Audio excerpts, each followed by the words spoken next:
الرحمن الرحیم اما بعد ناظرین السلام علیکم۔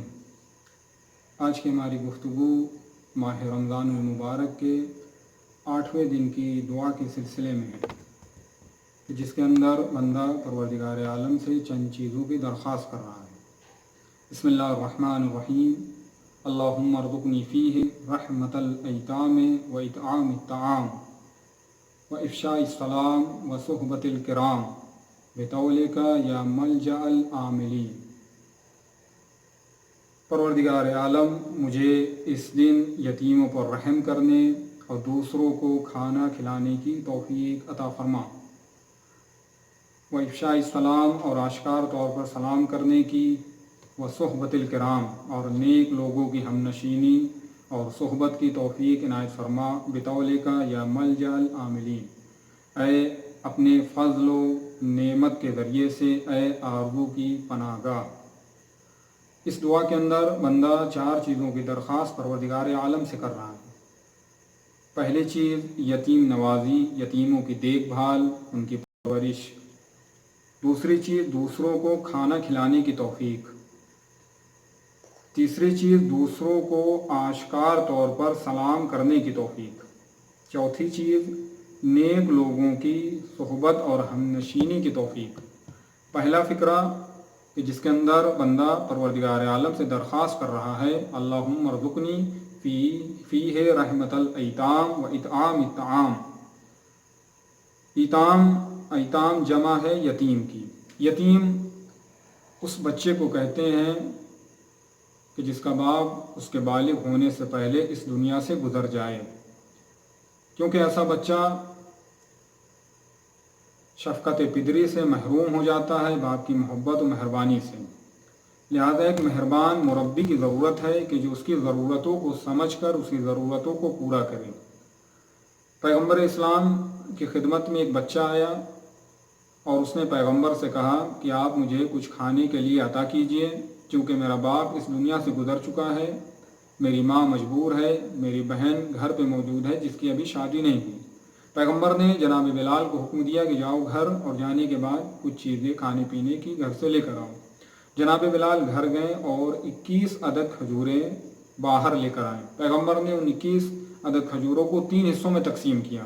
ایک حصہ اس کی ماں کا قرار دیا، ایک حصہ اس کی بہن کا، اور تیسرا حصہ اس بچے کا۔ جناب معاذ نے جب یہ چیز دیکھی تو جناب معاذ کھڑے ہوئے، اور کھڑے ہونے کے بعد اس بچے کے سر پر محبت اور شفقت سے اپنا ہاتھ پھیرا۔ پیغمبر اسلام فرماتے ہیں، معاذ جو تم نے اس کے سر پر ہاتھ رکھا ہے، تمہاری ہتھیلی کے نیچے جتنے بھی اس یتیم بچے کے بال آئے ہیں، پروردگار عالم نے اتنے گناہ تمہارے معاف کر دیے اور اتنی نیکیاں تمہارے نامہ اعمال میں درج کر دی ہیں۔ پیغمبر فرماتے ہیں کہ جنت میں ایک گھر ہے جس کا نام دار الفرج ہے۔ اس گھر میں وہی داخل ہو سکتا ہے کہ جس نے یتیم بچوں کو خوش کیا ہو، ان کے دل کو شاد کیا ہو۔ پہلے فقرے کے اندر جو ایک جملہ ہے اطعام الطعام، کیونکہ ہم خود اس ماہ مبارک رمضان میں پروردگار عالم کے مہمان ہیں، پروردگار عالم ہمارا میزبان ہے، اور ہم اس کی نعمتوں سے فائدہ حاصل کر رہے ہیں، ہم اس کی نعمتوں کو کھا رہے ہیں۔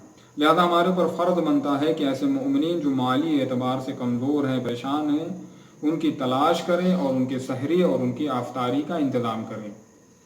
اس دعا کے اندر جو دوسری درخواست بندہ پروردگار سے کر رہا ہے وہ افشاء السلام ہے، یعنی سلام کے معنی سلامتی کے ہیں، اور یہ خود سلام پروردگار عالم کے اسماء حسنہ میں سے ایک نام ہے، کیونکہ پروردگار عالم پاک و پاکیزہ ہے، ہر چیز سے مبرہ ہے۔ سلام کرنا، اگر کوئی انسان کسی انسان کو سلام کرتا ہے تو یہ تواضع اور انکساری کی نشانی ہے کہ اس کے اندر تواضع اور انکساری پائی جاتی ہے۔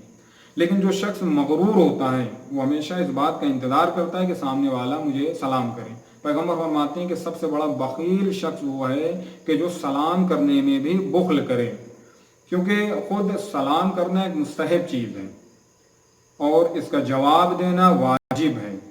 اب اگر کوئی انسان کسی انسان کو سلام کرے تو یا اسی طرح سلام کا جواب دے یا اس سے بہتر طریقے سے سلام کا جواب دے، کیونکہ پروردگار عالم نے خود قرآن مجید میں ارشاد فرمایا ہے، بسم اللہ الرحمن الرحیم، وَإِذَا حُيِّيتُم بِتَحِيَّةٍ فَحَيُّوا بِأَحْسَنَ مِنْهَا وردوہا، کہ اگر تمہیں کوئی سلام کرے، کوئی تحیت تم کو کرے تو تم اس سے بہتر انداز میں اس کا جواب دو۔ چھٹے امام جعفر صادق علیہ السلام فرماتے ہیں کہ تحیت سے مراد سلام ہے۔ اب ہمیں کسے سلام کرنا ہے؟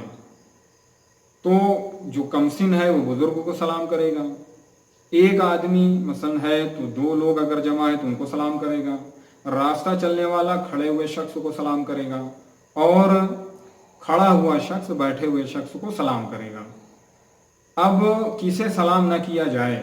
امام محمد باقر علیہ السلام فرماتے ہیں کہ یہودی اور نصرانی کو سلام نہیں کرنا چاہیے، بت پرستوں کو سلام نہیں کرنا چاہیے، یا وہ شخص جو ایسے دسترخوان پہ بیٹھا ہو جہاں شراب موجود ہو اسے بھی سلام نہیں کرنا چاہیے، یا وہ شخص جو شطرنج کی بساط پر بیٹھا ہے اسے بھی سلام نہیں کرنا چاہیے، یا وہ شخص جو شراب خور ہے اسے بھی سلام نہیں کرنا چاہیے، یا وہ شخص جو حالت نماز میں ہے اسے بھی سلام نہیں کرنا چاہیے، یا مثلا وہ شخص جو نہا رہا ہے حمام میں موجود ہے اسے بھی سلام نہیں کرنا چاہیے۔ اس دعا میں جو ایک فقرہ ہے وہ صحبت الکرام، یعنی انسان کی دنیا و آخرت کی سعادت نیک صادق اپنے فعل و قول پر پابندی کے ساتھ عمل کرنے والے افراد کی ہمنشینی ہے، کیونکہ حدیث میں کہ انسان اپنے دوستوں کے ذریعے سے اور اپنے ہمنشینوں کے ذریعے سے پہچانا جاتا ہے، لہذا اگر کوئی انسان اچھے عمل کرنے والے کو اور صحیح عقیدہ رکھنے والے کو دوست بنائے گا تو اس کی دنیا اور آخرت دونوں سنور جائے گی، چونکہ اچھے دوست دنیا و آخرت سنوار بھی سکتے ہیں اور دنیا و آخرت برباد بھی کر سکتے ہیں، لہذا دوست بنانے میں انسان کو بصیرت سے کام لینا چاہیے۔ لہذا بندہ آج کے دن میں خالق کائنات سے دعا کر رہا ہے کہ پروردگار عالم مجھے اچھے دوست بنانے کی توفیق عنایت فرمائے، اور اس دعا کا جو آخری جملہ ہے یا ملجال عاملین، یعنی جو پروردگار عالم، چونکہ ہر چیز کی آرزو جو مکمل کرتا ہے وہ پروردگار عالم کی ذات ہے، لہذا ہمیں دعا کرنا چاہیے پروردگار عالم سے کہ ہمیں یتیم نوازی کی توفیق عنایت فرمائے، اچھے دوست بنانے کی توفیق عنایت فرمائے، اور سلام کو آشکار طور پر کرنے کی توفیق عنایت فرمائے۔ وآخر دعوانا ان الحمد للہ رب العالمین، اللہم صلی علی محمد وعلی محمد وعجل فرجہم۔